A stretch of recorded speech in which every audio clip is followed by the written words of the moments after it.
W1 and W2 are two subspaces of a finite dimensional vector space V, which is defined over a field F, then dimension of W1 plus W2 equal to dimension of W1 dimension of W2 minus dimension of W1 intersection W2. ये proof करना है. Theorem समझ में आ रहा है कुछ?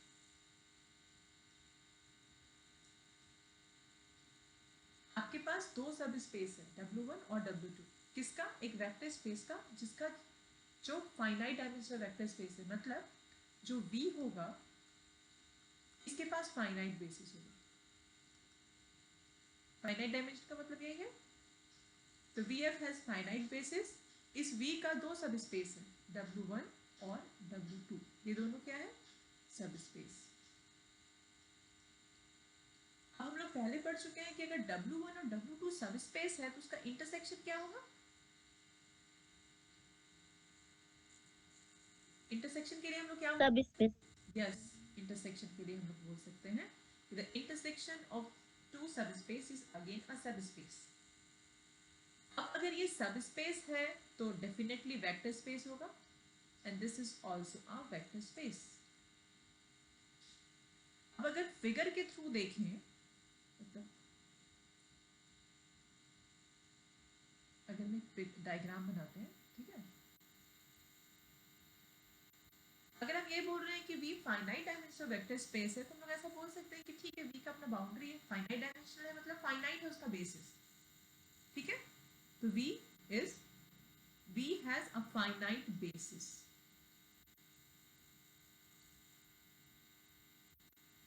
अब V के अंदर ही क्या है? W1,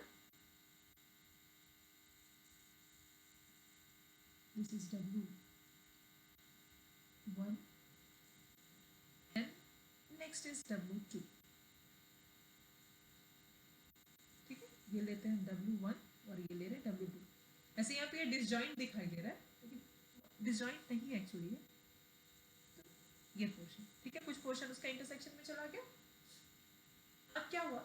क्योंकि V finite dimensional vector space है तो उसका बेसिस फाइनाइट होगा. तो डेफिनेटली V के अंदर जो भी है, जो भी सब स्पेस होगा उस सब स्पेस का भी फाइनाइट बेसिस होगा. ये समझ में आ रहा है? फाइनाइट डायमेंशनल वेक्टर स्पेस का कभी भी इनफाइनाइट डायमेंशनल सब स्पेस नहीं हो सकता है. इनफाइनाइट डायमेंशनल बेसिस नहीं हो सकता है किसी भी सब स्पेस का. फाइनाइट के अंदर फाइनाइट एग्जिस्ट करेगा.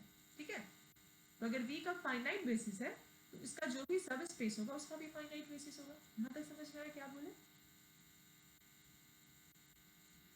Yes ma'am. ठीक है, बाकी लोग को? Yes ma'am. ठीक है, यस मैम. तो अब हम लोग को ये बताना है कि अगर हम वो दोनों सब स्पेस को सम करें, सम ऑफ टू सब स्पेस इज अ सब स्पेस. ठीक है, कुछ कंडीशन है, लेकिन अगर दो सब स्पेस को हम सम करेंगे तो ये फिर से एक सब स्पेस बनेगा.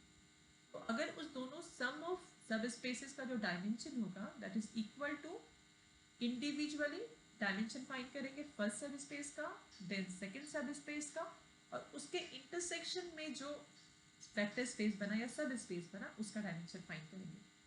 दोनों को ऐड करेंगे और ये वाला टर्म सब्ट्रैक्ट करेंगे तो ये और ये टर्म इक्वल होगा. ठीक है, अब क्या है नेक्स्ट? प्रूफ कैसे करेंगे इसमें? इसमें हम लोग यूज करेंगे एक्सटेंशन थ्योरम. यूज कैसे करेंगे ये बता रहे हैं. ठीक है, we have to use extension theorem. How? अब देखिए, V मेरा वेक्टर स्पेस है W1 और W2.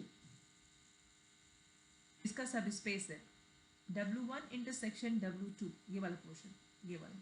ठीक है, ये इसके इंटरसेक्शन में है. तब ये भी सब स्पेस है यानी वेक्टर स्पेस, ये भी सब स्पेस यानी वेक्टर स्पेस, और ये भी सब स्पेस है मतलब एस एस सब स्पेस. अब सब स्पेस है मतलब वेक्टर स्पेस मतलब है बेसिस. क्योंकि वेक्टर स्पेस फाइनाइट डायमेंशनल है तो वेक्टर स्पेस के अंदर जो भी वेक्टर स्पेस लेंगे that is also a finite dimensional vector space.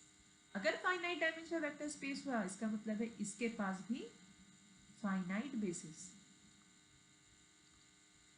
और W1 एंड W2 इसके पास भी फाइनाइट बेसिस। यहां समझ में आया? यहां तक क्लियर हुआ? मैम एक बार एक्सक्यूज मी, रिपीट करिए। मैम रिपीट कीजिए ना एक बार। रिपीट करें, ओके। देखिए, V जो मेरा है वो फाइनाइट डायमेंशनल वेक्टर स्पेस है। इसका मतलब है इसके पास फाइनाइट बेसिस होगा। अब V के अंदर ही W1 है, V के अंदर ही W2 है, और ये लोग दोनों का कुछ इंटरसेक्शन है, that is W1 intersection W2। अब जब इस लाइक आपका एक घर है, आपका पूरा बाउंड्री, निर्मला कॉलेज की बाउंड्री के अंदर निर्मला कॉलेज का बिल्डिंग है, निर्मला कॉलेज के बिल्डिंग के अंदर रूम है। तो अगर निर्मला कॉलेज का बाउंड्री फाइनाइट है, सब साइड से उसको घेर के रखे हैं, तो फिर बिल्डिंग भी घेरा हुआ है, रूम भी उसका 4 दीवारी है। इस टाइप का बात हो रहा है, फाइनाइट बेसिस का बात हो रहा है, ठीक है। तो वेक्टर स्पेस मेरा फाइनाइट डायमेंशनल वेक्टर स्पेस है, तो उसके पास फाइनाइट बेसिस है। हो सकता है नंबर ऑफ एलिमेंट इसमें m हो। अब फाइनाइट डायमेंशनल वेक्टर स्पेस का दो सब स्पेस है, W1 एंड W2, तो डेफिनेटली इसका भी फाइनाइट बेसिस होगा, और W1 का भी फाइनाइट बेसिस। अभी ये दो का फाइनाइट बेसिस है, दोनों का इंटरसेक्शन में भी तो फाइनाइट बेसिस होगा, नहीं होगा? सोच के बताइए। यस मैम होगा मैम। यस मतलब अगर हम सिंपल सेट का कॉन्सेप्ट लें, तो V मेरे पास सबसे बड़ा सेट है, फाइनाइट है, उसका दो सबसेट लिए फाइनाइट, ये दोनों का एक और सबसेट लिए फाइनाइट। यहाँ पे टर्म्स जो यूज कर रहे हैं वो बेसिस यूज कर रहे हैं, लेकिन ऑल्दो बेसिस तो सबसेट ही है ना V का, या W1 W2 का जो भी बेसिस निकालेंगे, all are subset at first.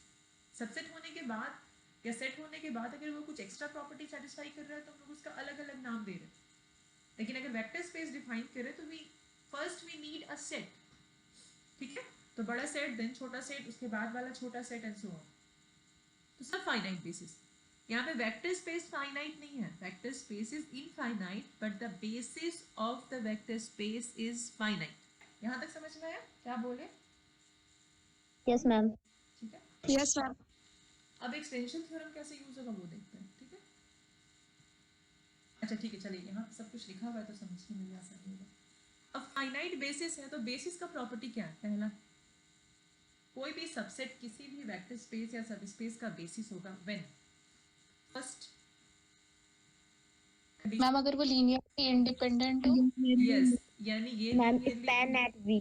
हाँ, लेकिन हम लोग लीनियरली इंडिपेंडेंट पे जा रहे हैं, क्यों? क्योंकि हम लोग एक्सटेंशन थ्योरम यूज करना चाहते हैं, ठीक है। Linearly independent and linearly independent मतलब अगर ये फिगर देखें, ये वाला जो फिगर दिखाई दे रहा है, इस फिगर के अकॉर्डिंग V का फाइनाइट बेसिस है, ठीक है, उसका एक बेसिस है, W2 का भी एक बेसिस है, W1 का भी एक बेसिस है, और W1 इंटरसेक्शन W2 का भी एक बेसिस होगा।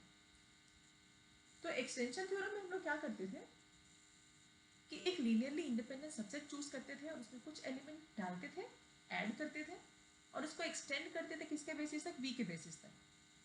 तो एक्सटेंशन इज लाइक खींच रहे हैं, उसमें कुछ उसको एक्सटेंड कर रहे हैं, ठीक है। यहाँ पे सबसे छोटा सेट कौन सा है बताइए? तो W1 W2 और W1 इंटरसेक्शन W2, कौन है सबसे छोटा? Ma'am W1 intersection W। Yes, ये है सबसे छोटा। तो हम लोग क्या करेंगे, इसका बेसिस चूज, इसका बेसिस हम लोग एज्यूम कर लेंगे, ठीक है। ऑल्दो ये प्रूफ करना है, इसका मतलब है हम लोग को सबका डायमेंशन एज्यूम करना होगा, ठीक है। तो हम इसका डायमेंशन एज्यूम कर लिए, जितना डायमेंशन हम एज्यूम करेंगे उतना नंबर ऑफ एलिमेंट हम डालेंगे। मान लीजिए हम ये लिखते हैं कि dimension of W1 intersection W2 equal to T, मतलब उसमें T नंबर ऑफ एलिमेंट है। तो अगर इसमें T नंबर ऑफ एलिमेंट है W1 इंटरसेक्शन W2 में, तो W2 में डेफिनेटली ज्यादा होगा, W1 में उससे भी ज्यादा होगा, ठीक है, T से ज्यादा होगा। अब यहाँ पे एक्सटेंशन थ्योरम हम लोग लगाएंगे इसके लिए, कैसे करते हैं? चलिए नेक्स्ट पेज पे आते हैं।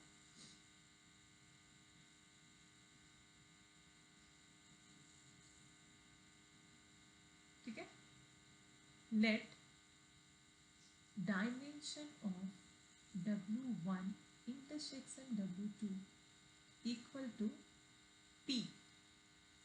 अगर हम यहाँ P लिखें, इसका मतलब है then basis of W1 intersection W2 has कितना number of element? Ma'am has p elements. Yes, has p elements. मतलब 1 2 3 4 up to p. Let B1 equal to, assume करते हैं हम लोग gamma 1, gamma 2, gamma p is be the basis of W1 intersection W2. यहां तक clear हुआ? ये हम एज्यूम किए हैं, ठीक है. From this assumption we have p number of elements and these p number of elements is in a set B1 which is called basis of W1 intersection W2. यहाँ तक क्लियर है? Yes ma'am. Yes, ma'am. ठीक है. Now B1 is linearly independent. ठीक है. Set is linearly independent set बस. ठीक है. B1 is linearly independent set है. Next, W1 intersection W2 is a subset of W1 and W1 intersection W2 is a subset of W2. ये clear है? Yes, ma'am. ठीक है. Since B1 is linearly independent subset of W1 intersection W2 and W1 intersection W2 is a subset of W1. मतलब यहाँ पे क्या हो रहा है, फिगर से देखते हैं.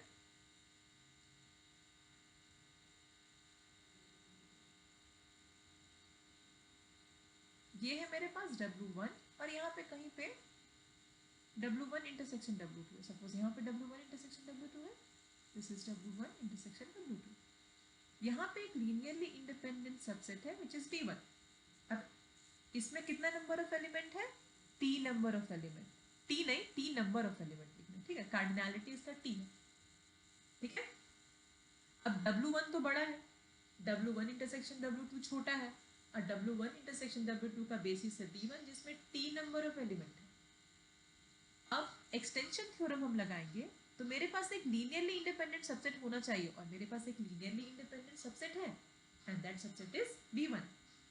तो इसमें हम कुछ एलिमेंट इंसर्ट करेंगे और उसको किसके बेसिस तक एक्सटेंड करेंगे? Ma'am W1. बेसिस तक. And that W1 basis of W1 is called, क्योंकि W1 है तो यहाँ W1 B1 लिखते हैं, ठीक है. ये नोटेशन चेंज करते हैं, B करते हैं इसको, बेटर रहेगा.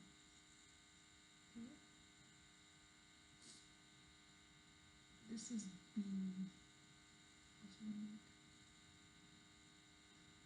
B1 को B कर रहे हैं, ठीक है. समझने में आसानी होगा. W1 के करस्पॉन्डिंग B1 रहेगा तो अच्छा रहेगा. This is B and B. Clear है यहाँ तक?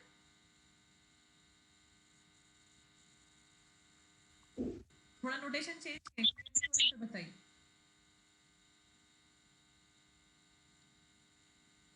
इसका जो बेसिस है वो है B और इसमें हम कुछ एलिमेंट्स डाल रहे हैं, ठीक है. और उसको किसका बेसिस बना रहे हैं? W1 का बेसिस. तो B में अगर T नंबर ऑफ एलिमेंट था तो W1 का जो बेसिस हम बनाए B1 उसमें T से ज़्यादा एलिमेंट होगा. तब यहाँ एज्यूम करते हैं पहले dimension. Let dimension of W1 equal to M plus P and dimension of W2 equal to N plus P. मतलब W1 के बेसिस में M plus P number of element and W2 के बेसिस में N plus P number of element. अब initially जब हम assume किए W1 intersection W2 का बेसिस तो वो B था जिसमें T नंबर ऑफ एलिमेंट्स था. B में gamma 1 up to gamma T था. अब b को हम एक्सटेंड करना चाहते हैं W1 के बेसिस पे, मतलब b को हम B1 बनाना चाहते हैं। तो B1 अगर हम बनाएंगे तो गामा 1 तो इसमें रहेगा ही, गामा t तक, लेकिन हम इसमें एडिशनल कितना एलिमेंट ऐड करेंगे, m number of element, alpha 1 alpha m। तो अब B1 में कितना नंबर ऑफ एलिमेंट हो गया है, ये m and this t, m plus t। तो B1 अब W1 का बेसिस बन गया, कैसे, बाय यूजिंग एक्सटेंशन थ्योरम। यहाँ तक समझ में आया नहीं? Yes, ma'am. आया. आया, आगे मैम. ठीक है। So by using extension theorem,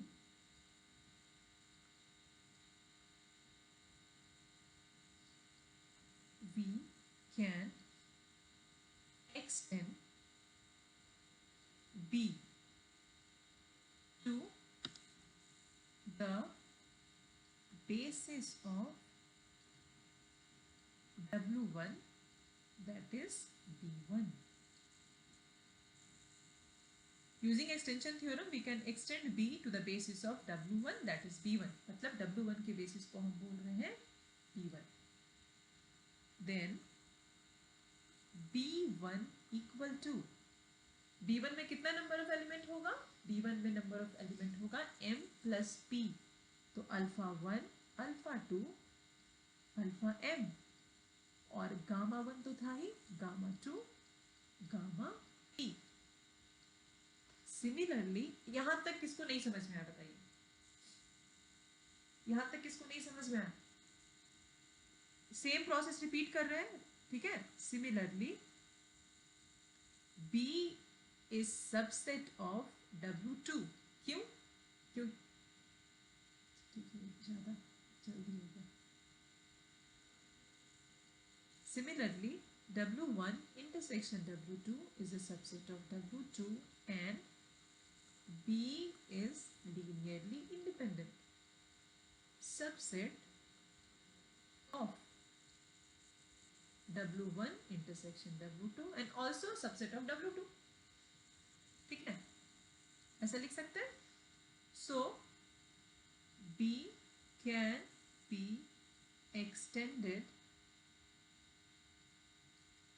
to form a basis of, B can be extended to the basis of, क्या हो गया, to the basis of, we said Ma'am, W2. W2 as dimension of W2 is n plus p. So B2 equal to beta 1 beta 2 beta n, and this is gamma 1 gamma 2 gamma p। Same चीज repeat किए हैं। This is a basis of W2 and this B1 is a basis of W1। यहां तक समझ में आया?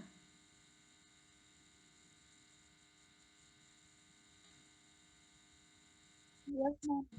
आगे समझ में सबको सबको? चलिए बहुत अच्छा बात है। अब हम लोग को प्रूव करना है, we have to prove that,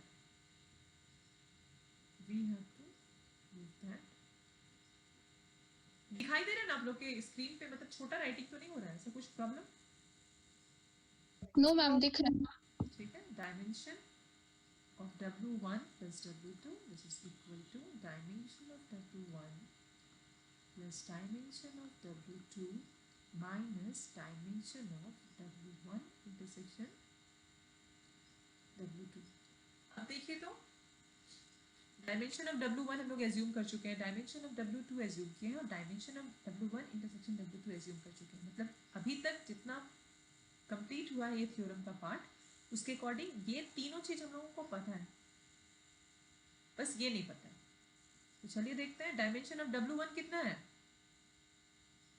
Ma'am, M plus P. Dimension of W1 N plus P. or dimension of W1 intersection W2 P. P solve करेंगे तो M plus P plus N। अगर हम लोग को ये इनइक्वालिटी ये इक्वेशन प्रूव करना है तो हम लोगों को दिखाना पड़ेगा कि इसका डायमेंशन इतना होता है, तो प्रूफ नहीं हो जाएगा। अगर हम लोग ये दिखा दें कि dimension of W1 plus W2 equal to M plus P plus N, तो प्रूफ हो जाएगा थ्योरम। Yes, ma'am. अब डायमेंशन दिखाने के लिए अब W1 प्लस W2 सब स्पेस होगा, लेकिन डायमेंशन दिखाने के लिए क्या करना पड़ेगा, हम लोग को दिखाना पड़ेगा कि इसका जो बेसिस है, ठीक है, इसका जो बेसिस है, ठीक है, इसके बेसिस में कितना नंबर ऑफ एलिमेंट होना चाहिए, M plus P plus N। समझ में आ रहा है क्या बोल रहे हैं? अगर ये दिखाना है dimension of W1 plus W2, तो we have to show that the basis of W1 plus W2 has M plus P plus N number of element. Am I clear? Yes ma'am. तो इस Yes, ma'am. जो हम लोग करने वाले हैं, हम लोग एक क्लेम करेंगे, यस मैम। ठीक है। हम लोग एक सेट बनाएंगे जिसमें M plus N plus P number of element रहेगा, और हम लोग ये बोलेंगे कि जो M plus P plus N number of element है वो इसका बेसिस है। तो अगर हम ये बोल रहे हैं कि ठीक है मेरे पास एक सेट है, B1 यूज कर चुके हैं, B2 यूज कर चुके हैं, B यूज कर चुके हैं, तो B3 लेते हैं। तो एक नया सेट हम बनाते हैं B3 जिसमें M plus N plus P number of element होगा, और हम लोग ये देखेंगे कि वो इसका बेसिस है। तो बेसिस होने के लिए we need to satisfy two condition. The first one is B3 must be linearly independent, and the second one B3 span which set बताइए तो। चलिए नेक्स्ट पेज पे जाते हैं। Now we claim that B3, अब B3 में कितना number of element होना चाहिए, M plus alpha M beta 1 beta N and gamma 1 gamma 2 gamma P। M plus N plus P number of element हो गया। Now we claim that B3 is a basis of किसका, किस vector space, W1 plus W2. W1 plus W2। For this we need to show that number 1 B3 is linearly independent। Basis होने के लिए क्या होना चाहिए, linearly independent होना चाहिए। and the second property, yes ma'am. second property Usha, Ma'am, B ठीक है, spans. B3 span क्या, नेक्स्ट सेट क्या होगा बताइए, किसको स्पैन करेगा वो, W1 plus W2. Yes W1 plus W2। यहाँ पे V नहीं आएगा, उसको मैथमेटिकली हम लोग ऐसे लिख सकते हैं W1 plus W2 must be span by B3, ठीक है। तो चलिए पहले चेक करते हैं कि B3 लीनियरली इंडिपेंडेंट है या नहीं। आपके पास जो M plus N plus P number of element है वो लीनियरली इंडिपेंडेंट है या नहीं, उसके लिए क्या करना पड़ेगा, आपको एक लीनियर कॉम्बिनेशन बनाना पड़ेगा। Can you need M plus N plus P number of scalar, ठीक है। स्केलर और वेक्टर का एक लीनियर कॉम्बिनेशन बनाएंगे और उसको जीरो से इक्वेट करेंगे और चेक करेंगे कि उसका सारा जो स्केलर है वो जीरो होता है या नहीं। यही करना है ना, ऐसा ही करते हैं या कुछ और मेथड है बताइए।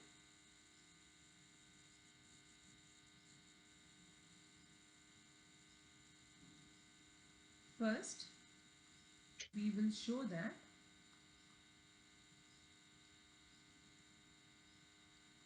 B3 is linearly independent.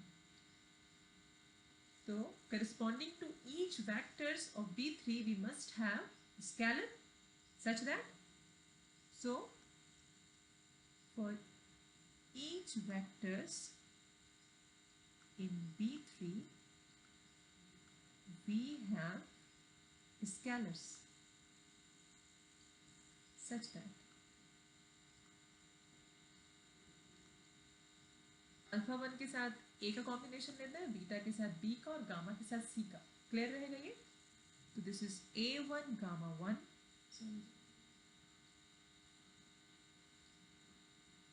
A1 alpha 1, AM alpha M plus B1 beta 1, BN beta M plus gamma 1 C1 and CP gamma P equal to 0. यहाँ तक क्लियर है? ये समझ में आ रहा है कैसे? Yes ma'am. जिसको लीनियरली इंडिपेंडेंट शो करना होता है उस वेक्टर्स के करस्पॉन्डिंगली हम लोग क्या लेते हैं, स्केलर्स लेते हैं और उसका लीनियर कॉम्बिनेशन बना के उसको 0 से इक्वेट करते हैं. अब क्या करेंगे, ये सारा बीटा जो बीटा वाला जो कॉम्बिनेशन है ना उसको एक साइड रखेंगे, बाकी को राइट हैंड साइड शिफ्ट करेंगे. तो नेक्स्ट पेज पे स्विच कर रहे हैं.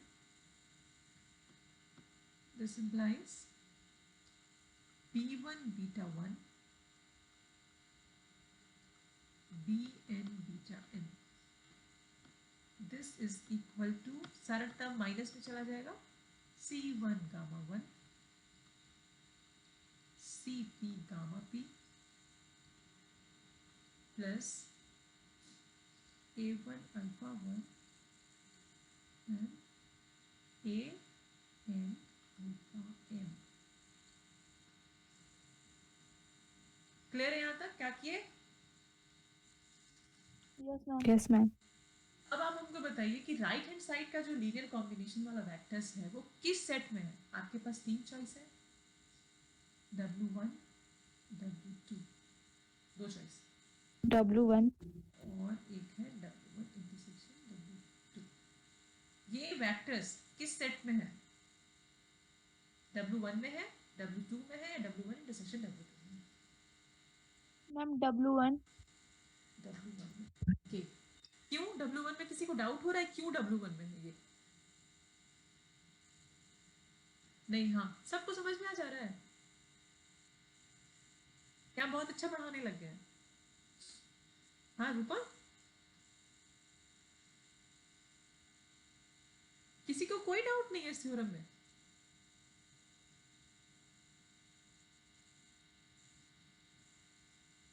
No answer. ठीक है, देखिए क्यों हो रहा है ये W1 का मेंबर. ये देख रहे हैं यहाँ पे लिखा हुआ है सबसे पहला line, then B1 equal to alpha 1 alpha 2 alpha M and gamma 1. मतलब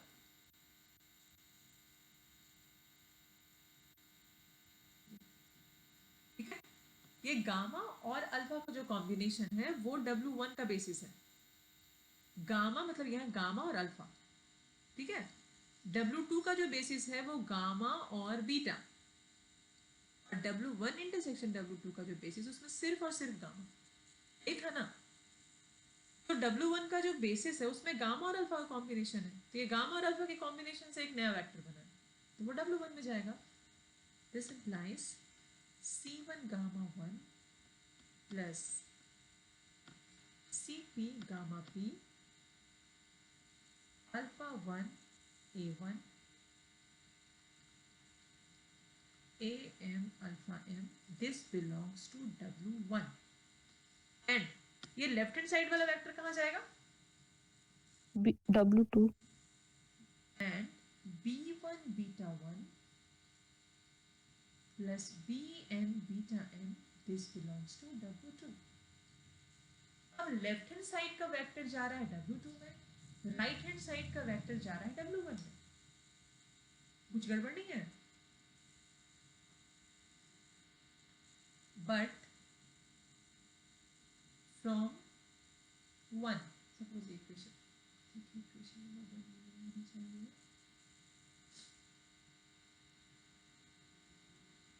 ये इक्वेशन नंबर 1, ठीक है. This is equation number 2.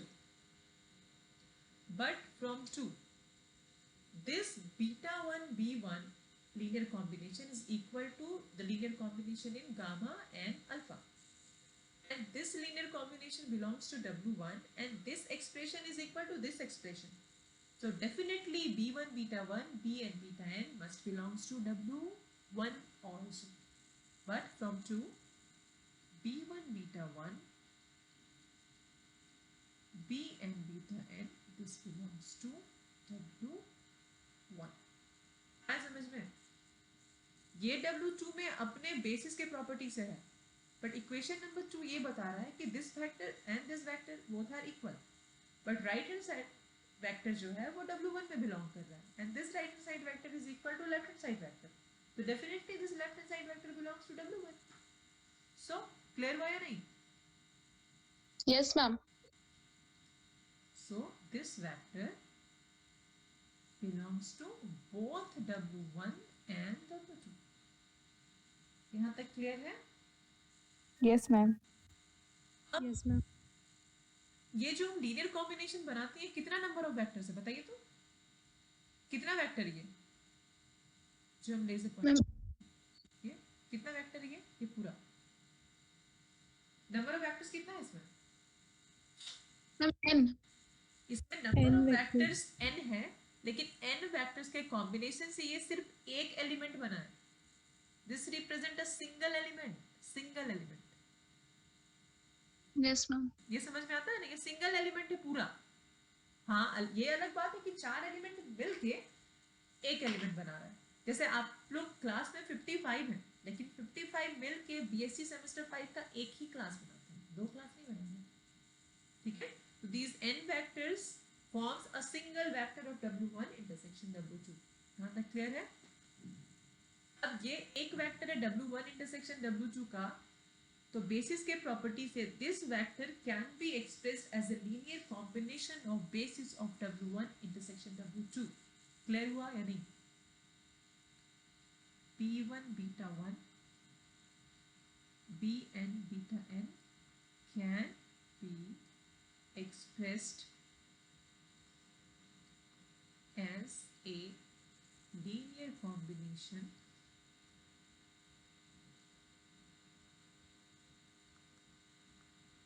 of basis of w1 intersection w2. That is w1 intersection w2 का basis क्या था?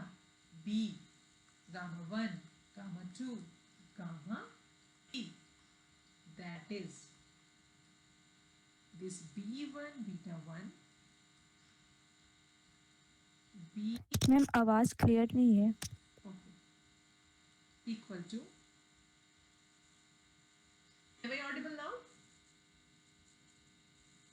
Yes, ma'am. ठीक है, अब ये एक वेक्टर जो है वो w1 इंटरसेक्शन w2 के बेसिस के लीनियर कॉम्बिनेशन में लिख सकते हैं. क्यों? क्योंकि इसका जो बेसिस है वो स्पैन करता है सब स्पेस को. तो कोई भी वेक्टर अगर इस सेट में है या इस वेक्टर स्पेस में या इस सब स्पेस में है तो वो उसके बेसिस के लीनियर कॉम्बिनेशन में होगा. तो हम एक साइड ये वेक्टर लिखे और दूसरा साइड हम बनाएंगे लीनियर कॉम्बिनेशन. अभी तक हम लोग जो स्केलर यूज कर चुके हैं वो था a, b और c. नेक्स्ट हम लोग यूज करने वाले हैं d. तो this is d1 gamma 1 and last one is dp gamma p. यहाँ तक क्लियर हुआ?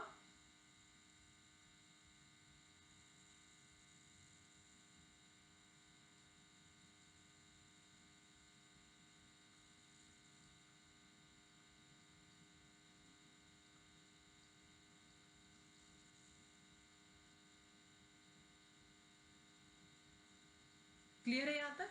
सबके एक साइड लेके आ जाओ. Yes, no, am I audible or not? Yes, ma'am. Yes, ma'am. Yes, ma'am. It's clear. ठीक है, यहाँ तक क्लियर हुआ? अब बताइए तो इक्वेशन नंबर 3 में जो वेक्टर्स है लाइक बीटा एंड गामा, ये किसका बेसिस है? Beta and gamma, And W2. Beta, yes. तो W2 का जो बेसिस था उसमें beta 1 up to beta n था और गामा 1 से लेके गामा p तक था. मतलब beta 1 beta 2 beta n and gamma 1 gamma 2 gamma p, this forms a basis of W2. So this must be linearly independent. अगर लीनियरली इंडिपेंडेंट है तो यहाँ जितना स्केलर इन्वॉल्व है b1 b2 b3 d1 d2 dp सब क्या हो जाएगा 0. 0. Yes.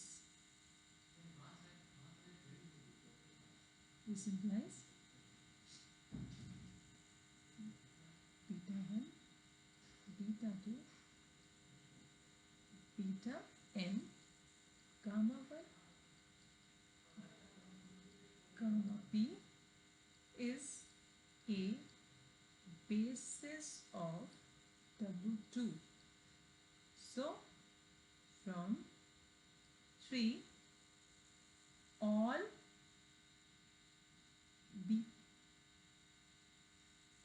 b I equal to 0, I equal to 1 to n and d j equal to 0, j equal to 1 to p. Clear हुआ यहाँ तक?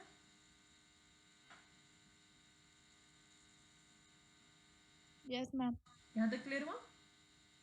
Yes, ma'am. Yes, ma'am. ठीक है. अब b 0 हो गया है, d1 0 है, ठीक है. इसके पीछे वाले पेज पे जाते हैं और जो मेरे पास लीनियर कॉम्बिनेशन इक्वेशन नंबर 1 पे आते हैं.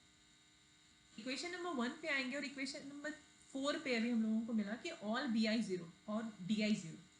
तो d तो यहाँ इन्वॉल्व ही नहीं है. अगर हम लोग b का वैल्यू पुट करेंगे इक्वेशन नंबर 1 पे तो हम लोग को क्या मिलेगा? सारा अल्फा और गामा वाला कॉम्बिनेशन. ठीक है, आगे बढ़े.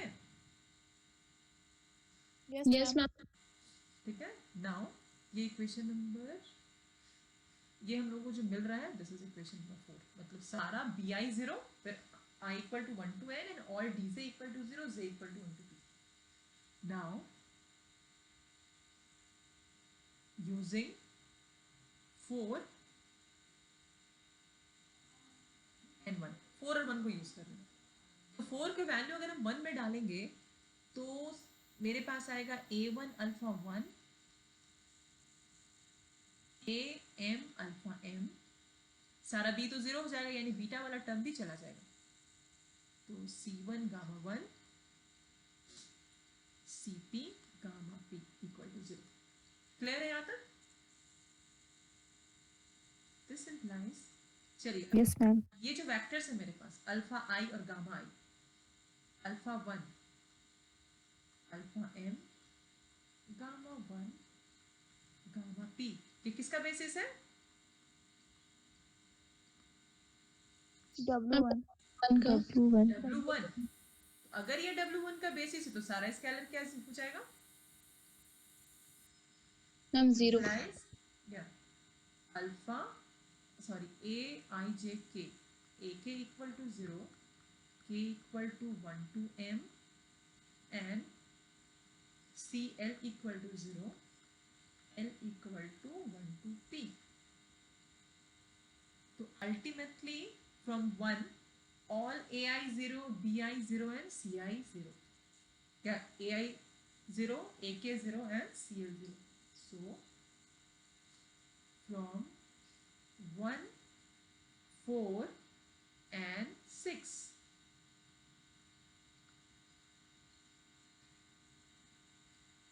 Alpha 1, alpha m, beta 1, beta n, gamma 1, gamma p is linearly. है समझ में? यहाँ तक समझ में आया या नहीं? Yes, ma'am. Yes, ma'am. सबको समझ में आ गया? नेक्स्ट चले. Yes, ma'am. पार्ट बचा हुआ है. ठीक है. कितना पेज हो गया? आप लोग लिखते जा रहे हैं कि बस देख रहे हैं? लिख रहे हैं मैम. लिख रहे हैं. कितना पेज हो गया? मेरा तो बहुत. 2 and 1. Next we will show that this W1 plus W2 is a linear span of B3. B3 ये थे. ठीक है. तो कैसे दिखाएंगे लीनियर स्पैन? कोई भी एक एलिमेंट एट रैंडम चूज करेंगे W1 प्लस W2 से, वो दिखाएंगे कि वो किसका लीनियर कॉम्बिनेशन में है? B3 के लीनियर कॉम्बिनेशन में. ठीक है. Since W1 plus W2 is a subspace of किसका सबस्पेस? V का वेक्टर स्पेस तो V था ना, and each element of B3 belongs to W1 plus W2. Therefore,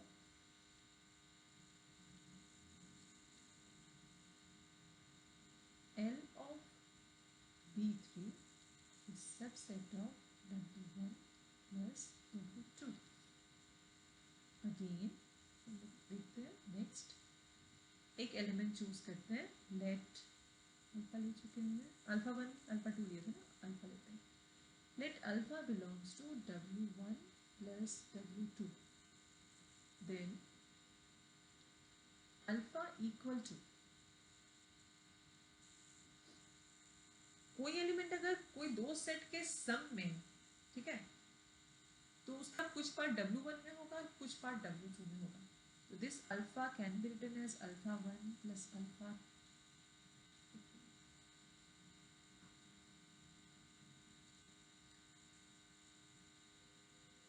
eta लेते हैं, ठीक है.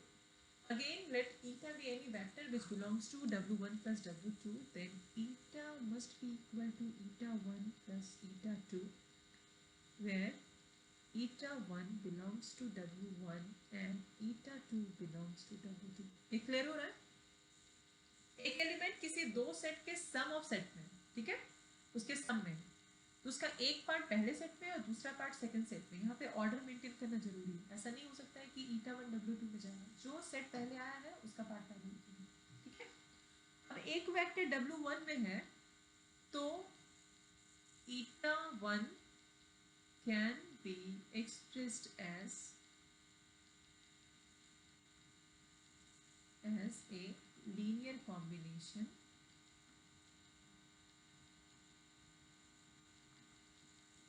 of, इसका बेसिस क्या है? W1 का बेसिस है B1 plus eta 2 can be expressed as a linear combination of B2. समझ में आ रही है? एक वेक्टर W1 में लिए तो W1 के बेसिस में एक्सप्रेस किए, सेकेंड वेक्टर हम W2 में लिए तो W2 के बेसिस से उसको रिप्रेजेंट कर रहे हैं. अब B1 में जो मेरा वेक्टर्स था वो था अल्फा और गामा, B2 में मेरे जो वेक्टर था वो बीटा और गामा था. इसका मतलब है this is a linear combination of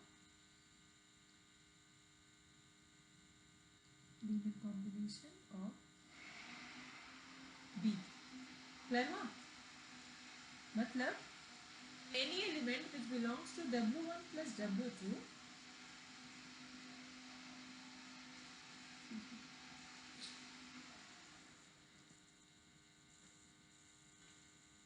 एक वेक्टर जो है गामा eta 1 वो है W1 में, तो W1 का बेसिस जो B1 था उसके लीनियर कॉम्बिनेशन में एक्सप्रेस करेंगे. सेकंड को दूसरे बेसिस के लीनियर कॉम्बिनेशन में. अब ये दोनों बेसिस को जब मिला देंगे, गामा यहाँ रिपीट हो रहा है दोनों जगह, ठीक है, यानी जो डिस्टिंक्ट एलिमेंट होगा वो alpha, beta and all gamma. तो this is a linear combination of B. अब एट रैंडम एक एलिमेंट हम चूज किए थे W1 plus W2 में, वो कहाँ चला जा रहा है? लीनियर कॉम्बिनेशन ऑफ बी चला जा रहा है.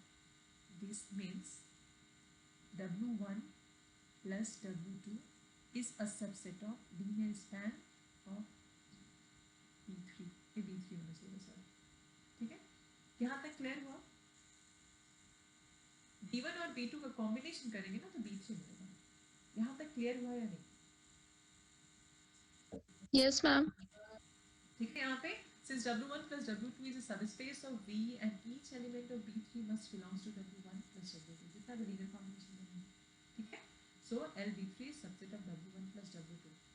Next एक एलिमेंट हम eta ले रहे हैं which belongs to W1 plus W2. So eta can be expressed as a part of eta 1 plus eta 2. eta 1 B1 में है और eta 2 linear combination of B2 में. to this.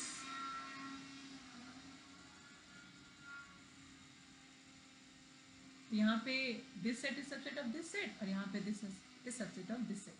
Equation number 5 use कर चुके थे. This is 6 and this is 7. So from 6 and No, ma'am. 7 and 8. sorry 7 and 8. This is 7 and this is 8. ठीक है. So from 7 and 8,